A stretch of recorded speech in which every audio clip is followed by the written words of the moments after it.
హైదరాబాద్ నగరం విశ్వనగరంగా అవతరించి ఈనాడు తెలంగాణ రాష్ట్రానికి వస్తున్న ఆదాయంలో అత్యధిక భాగము ఆనాడు కాంగ్రెస్ పార్టీ యూపీఏ 1 యూపీఏ 2లో తీసుకున్న నిర్ణయాల వల్ల ఈ నగరానికి ఆదాయం పెరిగింది. కానీ రాష్ట్ర విభజన జరిగినప్పుడు విభజన నియమావళి ప్రకారం ఆస్తులు అప్పులు జనాభా దామాష ప్రకారం పంచుకోవడానికి చట్టంలో అవకాశం ఉంది అధ్యక్ష. దాని ప్రకారమే 42% జనాభా ఉన్న తెలంగాణకు 42% అప్పులు, అదేవిధంగా 58% జనాభా ఉన్న ఆంధ్రప్రదేశ్కి 58% అప్పులు ఆస్తులు పంపకాలు జరిగినాయి. కానీ విద్యుత్తులో మధ్యప్రదేశ్ విడిపోయినప్పుడు, జార్ఖండ్ మధ్యప్రదేశ్ నుంచి విడిపోయినప్పుడు, బీహార్ మధ్యప్రదేశ్ నుంచి కొంత ప్రాంతం విడిపోయినప్పుడు స్పష్టంగా ఛత్తీస్గఢ్ జార్ఖండ్ ఇవన్నీ రాష్ట్రాలు ఏర్పడినప్పుడు ఒక సమస్యను ఎదుర్కొన్నారు. ఆనాడు దిగ్విజయ్ సింగ్ గారు ముఖ్యమంత్రిగా ఉన్నప్పుడు చట్టంలో ఉన్న అంశం ఏంటంటే విద్యుత్తు ప్రాజెక్టులు ఏ ప్రాంతంలో విద్యుత్తు ఉత్పత్తి చేసే సామర్థ్యం ఉన్నదో అవి ఆ ప్రాంతానికే ఇచ్చేసే విధానం ఉంది చట్టంలో. తద్వారా ఆనాడు మధ్యప్రదేశ్ సీరియస్ పవర్ క్రైసిస్ని ఎదుర్కొన్నది. ఉత్పత్తి చేసేటివేమో కొత్తగా ఏర్పడ్డ రాష్ట్రానికి వెళ్ళిపోయినాయి. వినియోగం మొత్తం మధ్యప్రదేశ్లో ఉండడం వల్ల చాలా తీవ్రమైన విద్యుత్తు సంక్షోభాన్ని ఎదుర్కొన్నది. అదే సందర్భంలో ఉమ్మడి రాష్ట్రంలో కిరణ్ కుమార్ రెడ్డి గారు కట్టెపుల్ల పట్టుకొని మొత్తం ఇవన్నీ చెప్పిండు, విడిపోతే తెలంగాణ చీకటి అయిపోతుంది, ఎందుకంటే నియమావళి ఇట్లు ఉన్నది కాబట్టి ఇది అటు పోతుందని.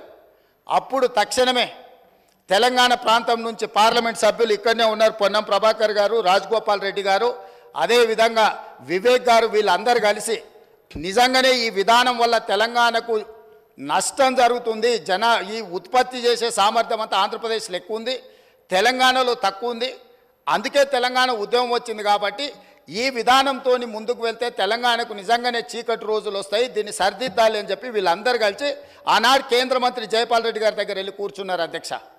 జైపాల్ రెడ్డి గారు అప్పుడు అందరితో చర్చించి తెలంగాణలో విద్యుత్ రంగ నిపుణులతో మాట్లాడి ఏం చేస్తే బాగుంటుంది అని అంటే ఒక సవరణ తీసుకురావాలి. ఏంది? ఉత్పత్తి ప్రాతిపదికన విభజన జరగకూడదు, వినియోగం ప్రాతిపదికన విభజన జరిగినప్పుడు ఉమ్మడి రాష్ట్రంలో తెలంగాణ ప్రాంతానికి అత్యధికంగా ఏదైతే విద్యుత్ వినియోగం జరుగుతున్నదో వినియోగ ప్రాతిపదికన మనకు విభజన జరిగితే తెలంగాణకి ఎలాంటి ఇబ్బంది ఉండదు అని చెబితే హుటాహుటిన జైపాల్ రెడ్డి గారు సోనియా గాంధీ గారి దగ్గరికి, మన్మోహన్ సింగ్ గారి దగ్గరికి వెళ్ళి హైదరాబాద్తో కూడుకున్న తెలంగాణ రాష్ట్రం ఇచ్చిన మనం తెలంగాణకు విద్యుత్తు ఒకవేళ కొరత ఏర్పడితే తెలంగాణ రాష్ట్రం అభివృద్ధి కుంటుపడుతుంది, కుప్పగూలుతుంది అని చెప్పి జైపాల్ రెడ్డి గారు వెళ్ళి కన్విన్స్ చేసి రాష్ట్రం ఏర్పడిన తర్వాత స్పీకింగ్ ఆర్డర్ ఇప్పించండి అధ్యక్ష. విభజన చట్టంలో లేని, రాజ్యాంగంలో లేని ప్రత్యేకమైన మినహాయింపు ఒక్క తెలంగాణ రాష్ట్రానికి ఆనాడు ఇక్కడ ఉన్న ఎమ్మెల్యేలు ఆనాడు ఎంపీలుగా పోయి జైపాల్ రెడ్డి గారితో మాట్లాడితే జైపాల్ రెడ్డి గారు కేంద్ర మంత్రిగా ప్రధానమంత్రి మన్మోహన్ సింగ్ గారిని, యూపీఏ చైర్పర్సన్ సోనియా గాంధీ గారిని ఒప్పించి వినియోగం ప్రాతిపదికన 53.46% అంటే దాదాపుగా 54% తెలంగాణ రాష్ట్రానికి, 46% ఆంధ్రప్రదేశ్ రాష్ట్రానికి. వాస్తవంగా ఉత్పత్తి సామర్థ్యం ప్రకారం చూసుకుంటే 36% తెలంగాణలో ఉండే, 64% ఆంధ్రప్రదేశ్లో ఉండే. విభజన చట్టం ప్రకారం తెలంగాణకు 36% వచ్చే విధంగా, ఆంధ్రప్రదేశ్కి 64% వచ్చే విధంగా ఉంటే జైపాల్ రెడ్డి గారు తీవ్రమైన కృషి చేసి తెలంగాణ రాష్ట్రానికి 53.46% ఇప్పించి కేంద్ర ప్రభుత్వాన్ని నుంచి ఆదేశాలు ఇప్పించి ఆనాడు తెలంగాణ రాష్ట్రాన్ని చీకట్ల నుంచి కాపాడింది అధ్యక్ష. ఇక్కడ కూర్చున్న వాళ్ళు పొంకనాలు కొడుతున్నాడు ఎవడేం చేయలే. అదేవిధంగా ఆనాడు నేను తెలుగుదేశంలో ఉన్న ఎమ్మెల్యేగా ఇదే సభలో ఇక్కడనే చంద్రశేఖరరావు గారు ముఖ్యమంత్రిగా ఉంటే అక్కడ ప్రతిపక్ష నాయకుడిగా విద్యుత్తు మీద చర్చ జరిగింది.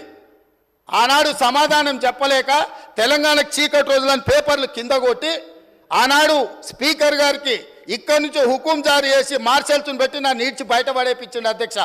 రికార్డులు తీయండి. 2014-15 సందర్భంగా ఆనాడు ఇదే సభలో జరిగిన చర్చలో చంద్రశేఖరరావు గారు ఏ విధంగా సభను తప్పుదోవ పట్టిస్తుండు, ఏ విధంగా ప్రజల్ని మభ్యపెడుతుండు, ఏ రకంగా కాంగ్రెస్ పార్టీ ఆ రోజు నేను తెలుగుదేశంలో ఉన్నా నేను స్పష్టంగా చెప్పిన ఆ రోజు రికార్డులు తీయండి అధ్యక్ష, మీరు సభను వాయిదా వేయండి, అవసరమైతే ఆ రికార్డులు తీద్దాం. నేను ఆ రోజు చెప్పిన సోనియా గాంధీ గారి దయ వల్ల, జైపాల్ రెడ్డి గారి కృషి వల్ల తెలంగాణ రాష్ట్రానికి ఈ విద్యుత్ సంక్షోభం నుంచి గట్టెక్కింది. నేను తెలుగుదేశం ఎమ్మెల్యేగా ఉన్నా వాస్తవాలను చెప్పాలి అని చెప్పి అక్కడి నుంచి నేను తెలుగుదేశం ఎమ్మెల్యేకి ఈ సభలో మాట్లాడితే ఈ సభ్యుడు వాళ్ళని పొగడతాడా, మార్షల్స్ని పెట్టి ఈడ్చి బయట పడేయండి, నన్ను ఈడ్చి బయట పడేపించండి అధ్యక్ష. ఈరోజు మీ ద్వారా తెలంగాణ సమాజానికి ఈరోజు నేను చెప్పదలుచుకున్న అధ్యక్ష, ఆ రకంగా తెలంగాణ రాష్ట్రాన్ని విద్యుత్ సంక్షోభం నుంచి ఆనాడు జైపాల్ రెడ్డి గారు, సోనియా గాంధీ గారు, మన్మోహన్ సింగ్ గారు కాపాడినరు. ఆ తర్వాత ఉమ్మడి రాష్ట్రంలో తీసుకున్న నిర్ణయాల వల్ల భూపాలపల్లిలో ఉన్న 1200 మెగావాట్లు కానీ ఇతర ప్రాంతాలలో ఆనాడు ఉమ్మడి రాష్ట్రంలో ప్రారంభించిన పవర్ ప్రాజెక్టులు తెలంగాణ రాష్ట్రం వచ్చిన తర్వాత ఉత్పత్తిలోకి వచ్చినాయి. కాబట్టి అడిషనల్ పవర్ మొత్తం మనకు యాడ్ అవ్వడం వల్ల తెలంగాణలో విద్యుత్ సంక్షోభాన్ని నుంచి మనం బయటపడ్డాం అధ్యక్ష. ఇవాళ నేను సూటిగా సవాలు విసురుతున్నా, ఆనాడు 7000 చిల్లర మెగా